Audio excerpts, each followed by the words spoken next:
Hey, I'm Lainey. Welcome to Sacred Spaces. I've been a floral designer for over 20 years, and today I want to show you one of my favorite ways to decorate for the holidays for little to no money. This garland cost me under $10 and took me about 30 minutes to make. So let me show you one of my favorite hacks for decorating for the holidays. All right, I'm going to show you how to make this garland.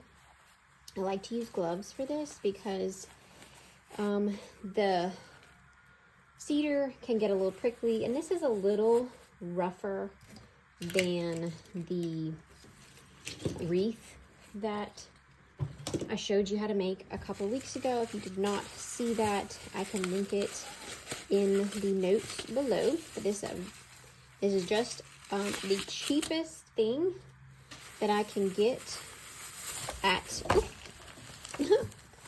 any box store. Sorry about that. Any box store, anywhere. So literally the scrawniest one you can find, okay? Because you don't want this to be super beefy if you're gonna be putting all this fresh greens in it.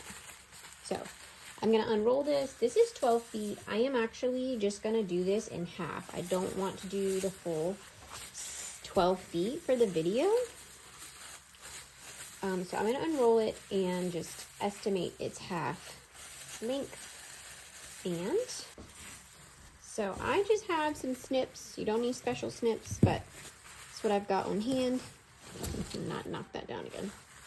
All right, I am pulling this some left and some right, okay?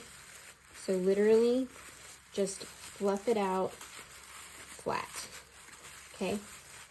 You can see how scrawny this is.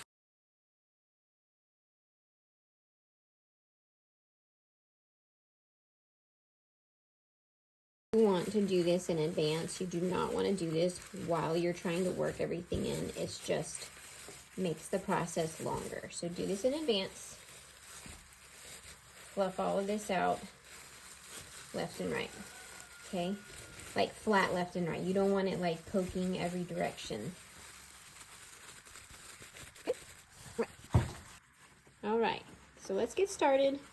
I want everything to go in one direction. So this is what I'm gonna do. I'm gonna take pieces. I've got everything pre-cut. Got some cedar, some pine, and some privet, I'm pretty sure. Okay, so I'm gonna start like this. I'm gonna go in that direction. And then we're going to finish off the end. It's going to be a little bit different, you'll see. But I'm just going to put a little bit in at a time. And we're going to pull over what we pulled out left and right. We're going to pull over towards the center and twist. So let me show you that again. Okay. And however thick you want this to be, like there is no, it's not really a limit, so to speak, of what you can put in here. This is just what I have access to. And I'm just gonna lay this on top of here. I'm gonna pull over from the left and the right, and I'm gonna twist. Okay. Super, super simple, super satisfying, and really beautiful when you're done. Okay. All right. So I'm just going to keep going down this garland and let y'all see the outcome. Now, I will say that this is just a small card table. Like you can do this out on oftentimes if I'm doing a long piece, like for my front door, I will get down on my porch and spread everything out and just make a giant mess so I can just sweep it into the grass when I'm done. So this is it's a very messy process. So you probably want to do this outside, like in a garage or a workshop, or if you do it inside, you might want to put a big sheet down. So I've got 6 feet that I'm doing here. So this small work table works just fine. So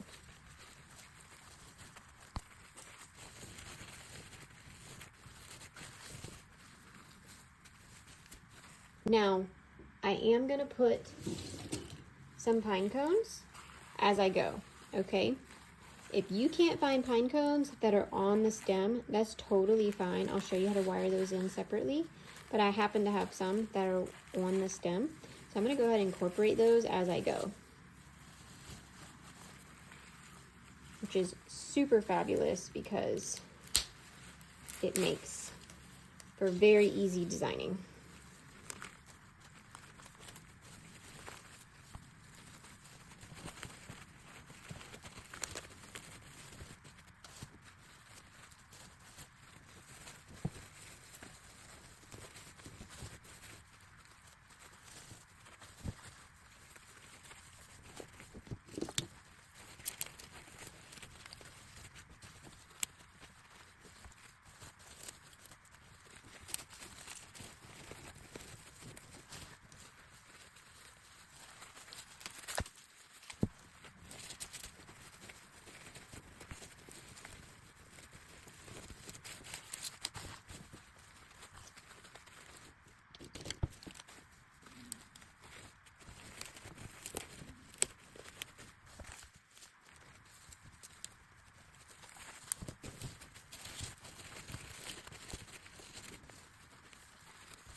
Okay, we're at the end now. So this is where it gets a little bit different in your direction. So you want to make sure that your end looks like your beginning.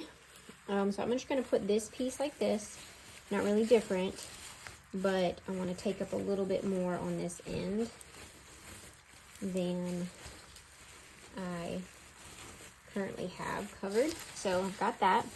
So I'm going to take one more piece and my last piece of cedar like this, and some more of this privet. The bundle's not any different, it's just the way you're going to apply it. So I'm going to get this a little bit shorter, and I'm going to put a little piece like this, kind of tucked in like that. So you can see some's going this way, some's going that way. This is the way I want to finish this, okay? So I'm coming up and over.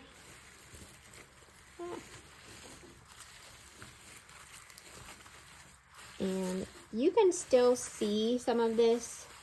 That's a great place to put a piece of ribbon, or I can even pull a pine cone in that spot.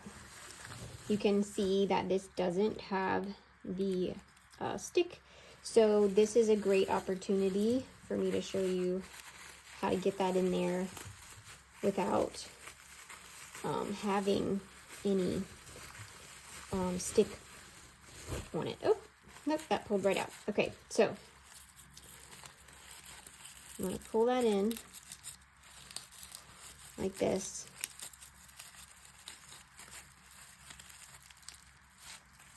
Okay, that just pulled right off of the garland. Now I've got a little tail. All right, so now I'm gonna attach that to another piece over here. There's an ant.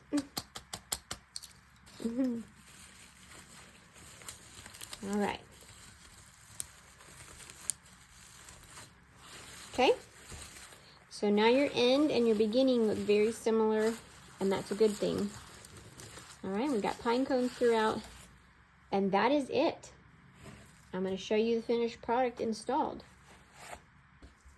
Wasn't that so easy? I love making these garlands. I put them wherever I can.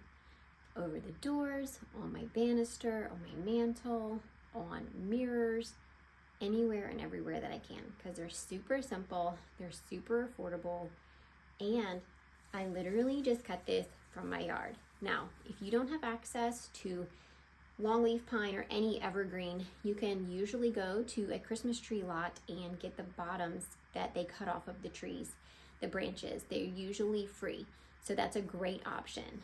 And I also have these pine cones that I put in there, and you can, if you don't have access to free ones, they're not very expensive to grab at a craft store. One of the ways that you can keep this fresh is just simply spray it. This is just water. If you live in a colder climate, you won't really need to do this. If you live in a warmer climate like me, I need to do this if I wanted to keep it super fresh all season long. If this dries out, and it will start to dry out, it's not going to be a huge deal. As long as it's not in a really high traffic area, it's going to hold up for the whole season.